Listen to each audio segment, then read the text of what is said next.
पढ़ने के लिए शहर में पढ़ाई करने चला जाता है। बिरजू के साथ बड़ी वाली लड़की से उसे प्यार हो जाता है और वो उसे शादी कर ले आता है। बिरजू, हमने शादी तो कर ली है, पर क्या तुम्हारे भैया भाभी इस शादी को मानेंगे और मुझे अपनाएंगे? मंजू, तुम चिंता क्यों कर रही हो? मेरे भैया भाभी बहुत अच्छे हैं और तो और मुझे अपने बेटे की तरह प्यार करते हैं। वो तो घर जाके पता चलेगा। बिरजू और मंजू गाँव जाते हैं और घर का दरवाजा खटखटाते हैं। कौन है भाई? अभी आती हूँ। रुको जरा, दरवाजा तोड़ोगे क्या? सविता दरवाजा खोलती है तो देखती है कि बाहर बिरजू और उसके साथ एक लड़की खड़ी होती है। सविता बिरजू को देखते ही चौंक जाती है। अरे बिरजू, तुम अचानक कैसे आए? ना कोई पत्री न तार। अगर तुम बता देते कि तुम आ रहे हो तो तुम्हारे भैया तुम्हें स्टेशन लेने आ जाते। बस बस भाभी, सारी बातें यही कर लोगी क्या? अंदर आने को नहीं कहोगी? सफर में हम दोनों बहुत थक गए हैं। अरे हाँ बिरजू, हम तो बोले ही जा रहे हैं बस। ये तो पूछा ही नहीं कि ये लड़की कौन है तुम्हारे साथ। भाभी, हमने शहर में शादी कर ली है और ये लड़की मंजू हमारी पत्नी है। क्या? तुमने शादी कर ली है अपने भैया भाभी के बिना? तभी मंजू बोल पड़ती है। वो भाभी, शहर में कुछ हालात ही ऐसे हो गए थे कि हमें शादी वहीं करनी पड़ी और यहाँ आप लेने चले आए। सविता दिल की बहुत अच्छी थी, इसीलिए दोनों की शादी सुनकर बहुत खुश हो जाती है और अंदर से किशन लाल को बुलाती है। अजी सुनते हो जरा, बाहर तो आओ जरा।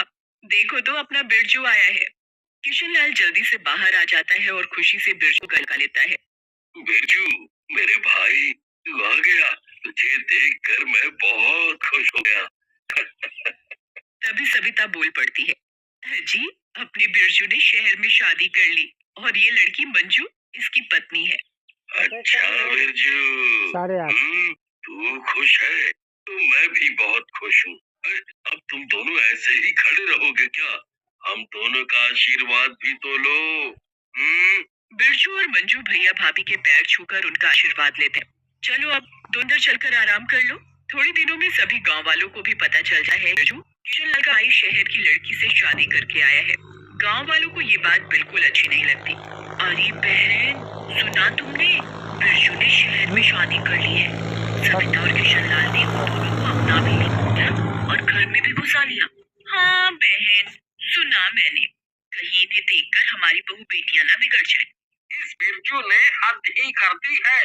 अरे गांव की छोरियां क्या कम पड़ गई थी तो शहर की लड़की से शादी करके आ गया।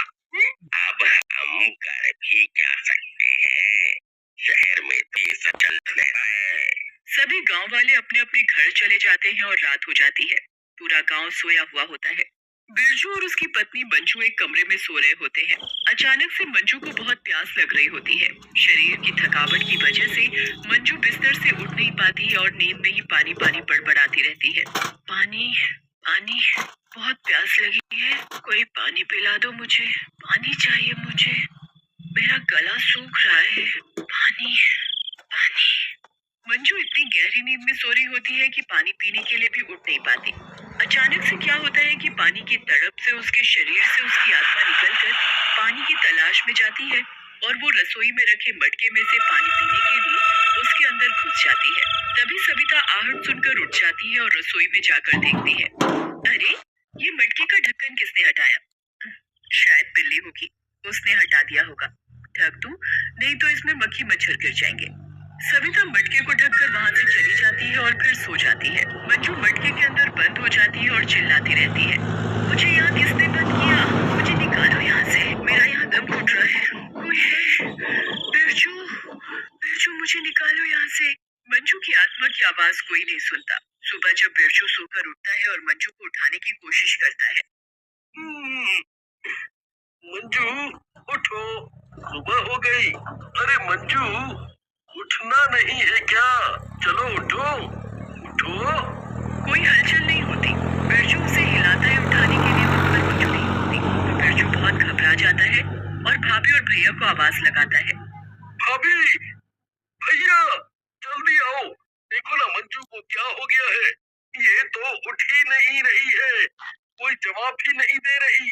आवाज सुनकर दोनों बाहर आ जाते हैं। क्या हुआ बेरू? इतना चिल्ला क्यों रहे हो? हाँ, और घबराए हुए भी हो। क्या हुआ? भाभी, भैया, मंजू छू नहीं रही। देखिए ना, क्या हो गया है उसे। हाय राम, मंजू तो मर चुकी है।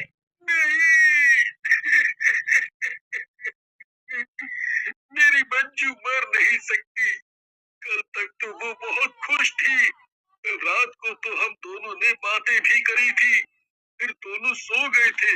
भाभी, भाभी ऐसा मत बोलो, ऐसा मत बोलो। बिरजू, अपने आप को संभालो।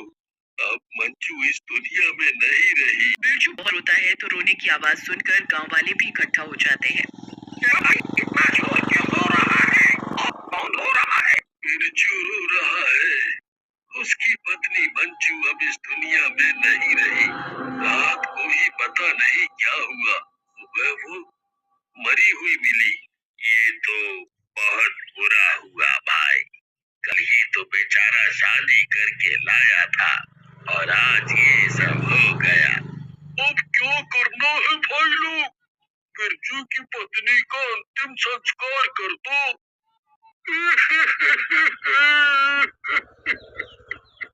नहीं नहीं, मैं अपनी मंजू को किसी को नहीं दूंगा। ये ये सो रही है, अभी उठ जाएगी और बोलेगी, बिरजू, बिरजू।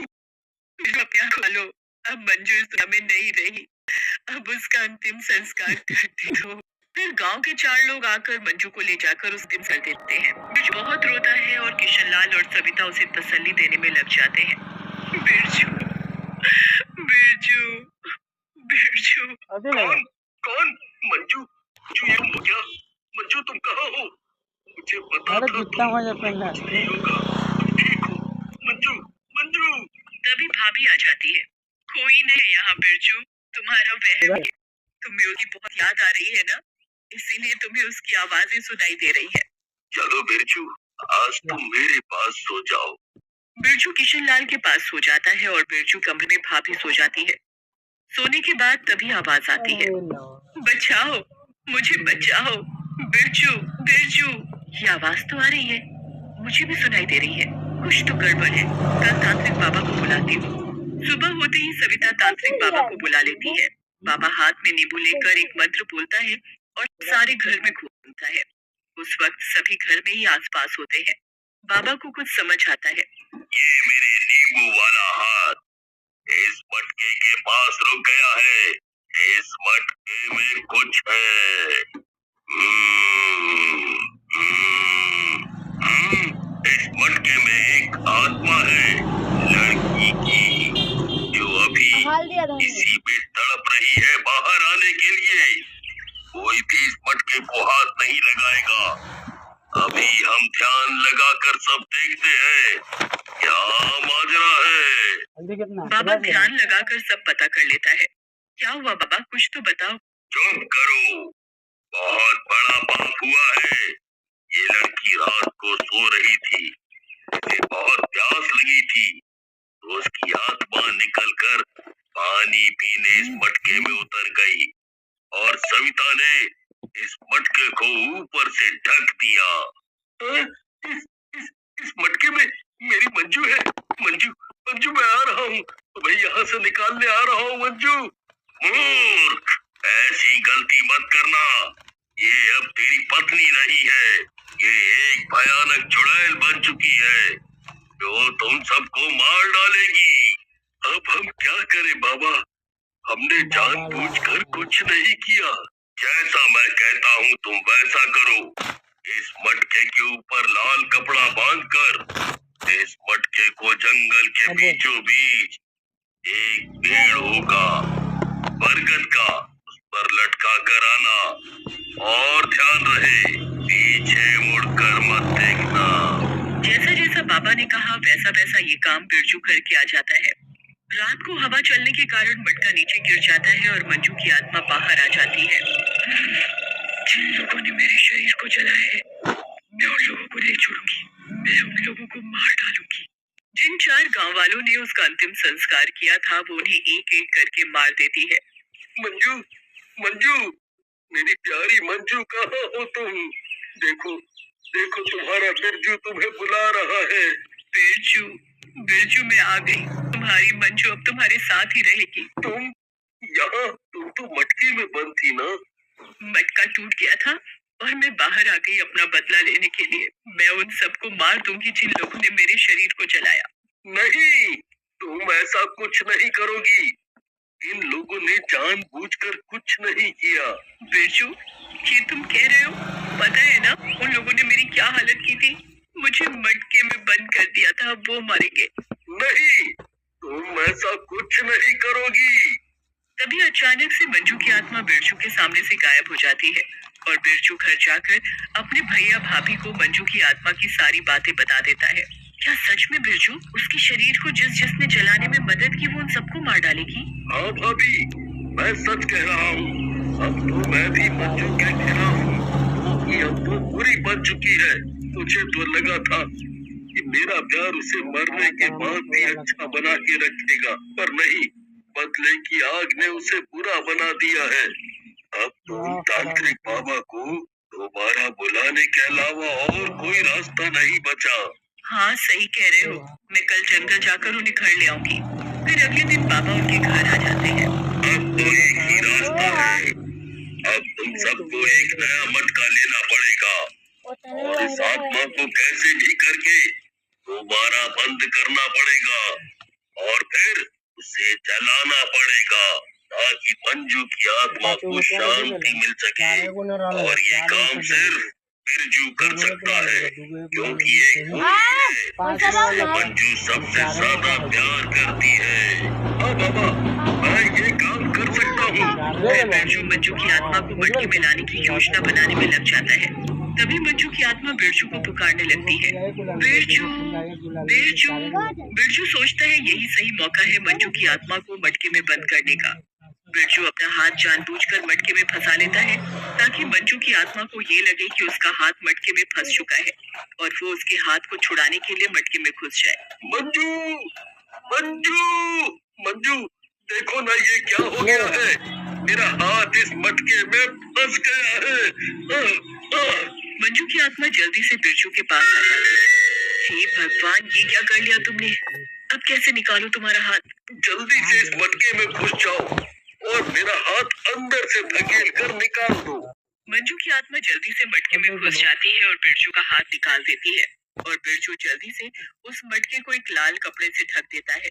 अंदर से मंजू की आत्मा बहुत चिल्लाती रहती है। ये क्या कर रहे हो? कौन बोल रहा? अरे दोस्त जिताओ लो।